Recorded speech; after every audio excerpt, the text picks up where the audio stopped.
প্রায় 1,00,000 বছর আগে দক্ষিণ ও দক্ষিণ পূর্ব এশিয়ার বিস্তীর্ণ অঞ্চল ছিল ঘন জঙ্গলে ঢাকা।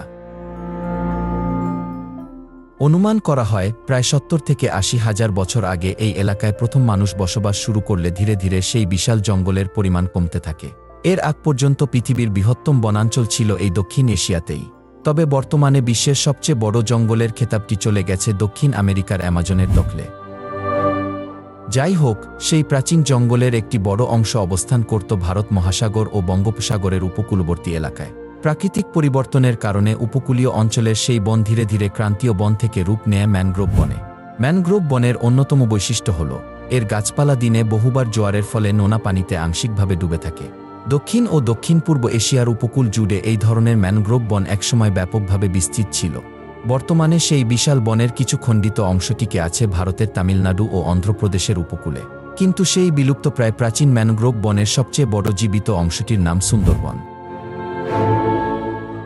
এটি বিস্তৃত হয়েছে বাংলাদেশের দক্ষিণাঞ্চল এবং ভারতের পশ্চিমবঙ্গের 2টি জেলা, উত্তর ও দক্ষিণ 24 পরগনা জুড়ে।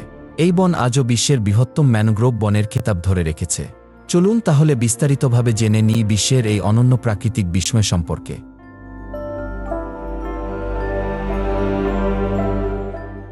বাংলাদেশের খুলনা বিভাগ ও ভারতের পশ্চিমবঙ্গ রাজ্যের অন্তর্গত 2টি জেলা, উত্তর ও দক্ষিণ 24 পরগনা, মিলিয়ে সুন্দরবনের মোট আয়তন প্রায় 10,000 বর্গ কিলোমিটার।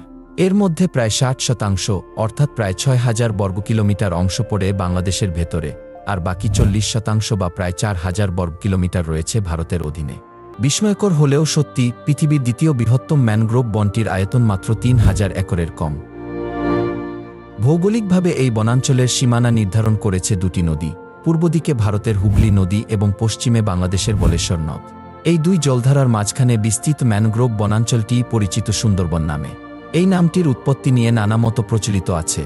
সবচেয়ে বেশি স্বীকৃত একটি মত অনুযায়ী সুন্দরী নামের এক বিশেষ প্রজাতির গাছ থেকে সুন্দরবন নামটির উৎপত্তি হয়েছে। তবে অন্য একদল গবেষক মনে করেন সমুদ্রবন শব্দের পরিবর্তিত রূপ হিসেবেই সুন্দরবন নামটি এসেছে। উত্তরে অবস্থিত হিমালয় পর্বতমালা থেকে নেমে আসা গঙ্গা, ব্রহ্মপুত্র ও মেঘনা, এই 3টি বিশাল নদীর মোহনা গিয়ে মিলেছে সুন্দরবন অঞ্চলে। প্রায় 50,000 বছর আগে থেকেই এই এলাকার আশেপাশে মানুষের বসতি ছিল বলে ধারণা করা হয়। তবে ইতিহাসে সুন্দরবনের প্রথম উল্লেখ পাওয়া যায় 3য় শতকের মাঝামাঝি সময়ে। প্রায় 1,800 বছর আগে চাঁদ সওদাগর নামে এক বণিক এই অঞ্চলে একটি জনপদ স্থাপন করেছিলেন বলে জানা যায়। সুন্দরবনের বাগমারা এলাকায় তার প্রতিষ্ঠিত প্রাচীন জনপদের ধ্বংসাবশেষ আজও দেখা যায়। এরপর প্রায় 1 সহস্রাব্দ ধরে ইতিহাসে সুন্দরবনের উল্লেখ হারিয়ে যায়। অবশেষে ত্রয়োদশ শতাব্দীতে মুঘল শাসনামলে আবারও এই বনের কথা শোনা যায়। বিশেষ করে মুঘল সাম্রাজ্যের 3য় সম্রাট আকবরের আমলে তার সেনাদের আক্রমণ থেকে প্রাণ বাঁচাতে অনেক স্থানীয় মানুষ গভীর সুন্দরবনে আশ্রয় নিয়েছিল। পরবর্তীতে সেই আশ্রয়স্থলগুলোর কিছু অংশ পর্তুগিজ জলদস্যুদের নিয়ন্ত্রণে চলে যায়। তারা সেখান থেকেই নিয়মিত মুঘল ভারতের বিভিন্ন জনপদে হামলা চালাত। বর্তমানেও অনেক প্রান্তিক মানুষ সুন্দরবন ও এর আশেপাশের এলাকায় স্থায়ীভাবে বসবাস করে।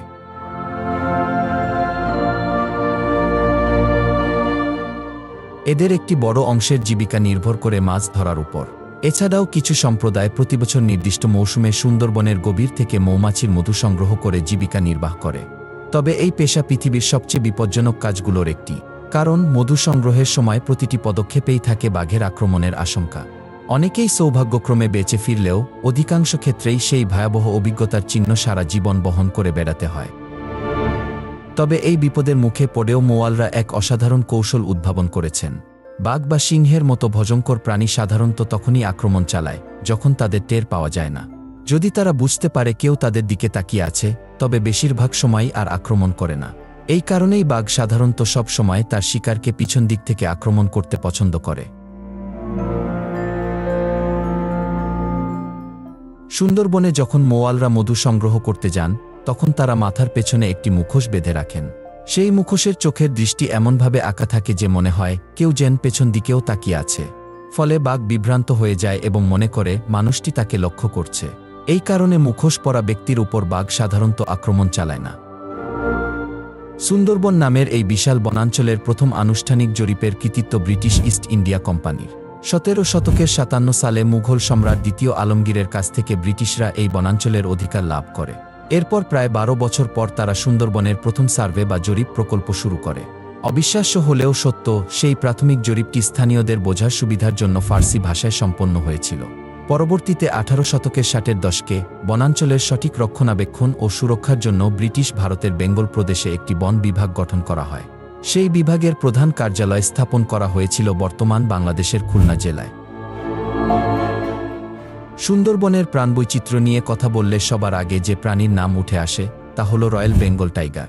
নামের মতোই এই প্রাণীর চলাফেরা সত্যিই রাজকীয়। হলুদ গায়ে কালো ডোরাকাটা দাগের জন্য এই বাঘ বিশ্বজুড়ে পরিচিত। পূর্ণবয়স্ক পুরুষ বাঘের দৈর্ঘ্য নাক থেকে লেজ পর্যন্ত গড়ে প্রায় ১০ ফুট হয়ে থাকে, যার মধ্যে লেজের অংশই প্রায় ৩ ফুট লম্বা।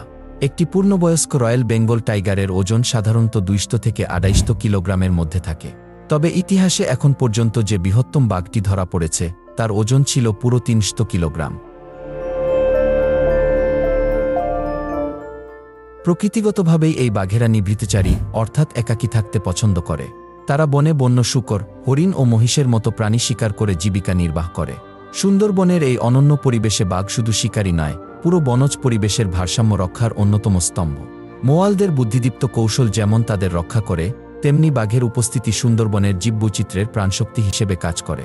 বিজ্ঞানীদের মতে সমগ্র দক্ষিণ এশিয়া জুড়ে প্রায় ২৫০০-এর মতো রয়্যাল বেঙ্গল টাইগার বাস করে। এর মধ্যে প্রায় ১০% সুন্দরবনে বসবাস করে।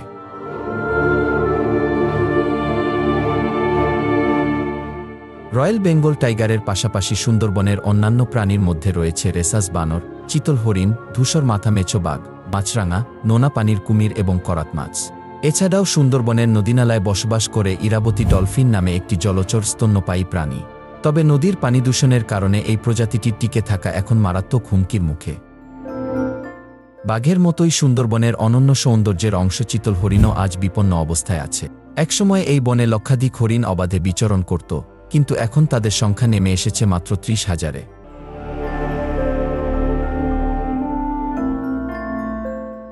এই বনাঞ্চল থেকে ইতোমধ্যে বিলুপ্ত হয়ে গেছে জাভান রাইনোসরাস নামে একটি গন্ডারের প্রজাতি। আরও উদ্বেগের বিষয় হল, নানা কারণে সুন্দরবনের পরিধি দিন দিন কমে আসছে। ২০০ বছর আগে ব্রিটিশদের পরিচালিত জরিপ অনুযায়ী দেখা যায়, সুন্দরবনের আয়তন ছিল প্রায় ১৭,০০০ বর্গ কিলোমিটার বা ৪২ লাখ একরেরও বেশি। কিন্তু বর্তমানে জনসংখ্যা বৃদ্ধি, মানব আগ্রাসন এবং ঘূর্ণিঝড় সহ প্রাকৃতিক দুর্যোগের কারণে এই বিশাল বনভূমি দ্রুত সংকুচিত হচ্ছে। ভৌগোলিক অবস্থানের কারণে বঙ্গোপসাগরের উপকূল এলাকায় প্রায় প্রতি বছরই একাধিক ঘূর্ণিঝড় আঘাত হানে। কয়েক বছর পরপরই প্রবল শক্তিশালী ঘূর্ণিঝড় এই অঞ্চলে ব্যাপক ধ্বংসযজ্ঞ চালা। জাতিসংঘের প্রতিবেদনে বলা হয়েছে, ২০০৭ সালে আঘাত হানা সিডর নামের এক ভয়াবহ ঘূর্ণিঝড় সুন্দরবনের প্রায় ৪০% অঞ্চল ধ্বংস করে দেয়।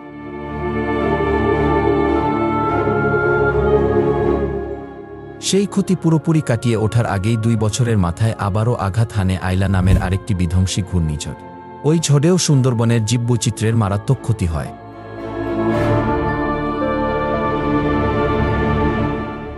তবে শুধু প্রাকৃতিক দুর্যোগ নয়, মানবসৃষ্ট কারণও সুন্দরবন ধ্বংসে গুরুত্বপূর্ণ ভূমিকা রাখছে। এর মধ্যে অন্যতম হল জলবায়ু পরিবর্তনের কারণে সমুদ্রপৃষ্ঠের উচ্চতা বৃদ্ধি। ২০০৭ সালে ইউনেস্কো পরিচালিত এক গবেষণায় বলা হয়েছিল, যদি বিশ্বব্যাপী দেশগুলো প্যারিস জলবায়ু চুক্তির শর্তসমূহ পূরণে ব্যর্থ হয়, তবে এই শতকের শেষ নাগাদ বঙ্গোপসাগরের সমুদ্রপৃষ্ঠের গড় উচ্চতা প্রায় ৪৫ সেন্টিমিটার বা ১.৫ ফুট পর্যন্ত বেড়ে যেতে পারে। গবেষকদের মতে, এমনটা ঘটলে সুন্দরবনের প্রায় ৭৫%ই বিলুপ্ত হয়ে যাওয়ার আশঙ্কা রয়েছে। এছাড়াও সুন্দরবনের বুকে বয়ে চলা অসংখ্য নদী ও খাল আজ গুরুত্বপূর্ণ নৌপথে পরিণত হয়েছে। এই জলপথগুলো দিয়ে নিয়মিতভাবে পণ্যবাহী জাহাজ চলাচল করে, যার ফলে মাঝে মাঝেই ঘটে নানা দুর্ঘটনা। ২০১৪ সালে এমনই এক ভয়াবহ দুর্ঘটনা ঘটে সেলা নদীতে, যেখানে সাউথ অ্যান্ড স্টার ৭ নামের একটি পণ্যবাহী জাহাজ ডুবে যায়। সে সময় জাহাজটিতে ছিল প্রায় ৩.৫ লাখ লিটারেরও বেশি ফার্নেস অয়েল। দুর্ঘটনার পর সেই তেল ছড়িয়ে পড়ে প্রায় ৩৫০ বর্গ কিলোমিটার এলাকায়। ফলে সুন্দরবনের জীববৈচিত্র্যের মারাত্মক ক্ষতি হয় বলে ধারণা করা হয়।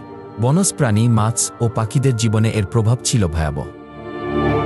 তবুও আসার কথা হল, রয়্যাল বেঙ্গল টাইগারকে কেন্দ্র করে সুন্দরবন রক্ষায় স্থানীয় মানুষের সচেতনতা এবং আগ্রহ ক্রমেই বাড়ছে। বাংলাদেশ ও ভারত উভয় দেশই এই মহাবীর বাঘটিকে জাতীয় প্রাণীর মর্যাদা দিয়েছে। তাই আশা করা যায়, জাতীয় প্রাণী ও তার আবাসস্থলকে রক্ষায় দুটি দেশই তাদের সামর্থ্য অনুযায়ী সর্বোচ্চ প্রচেষ্টা চালিয়ে যাবে।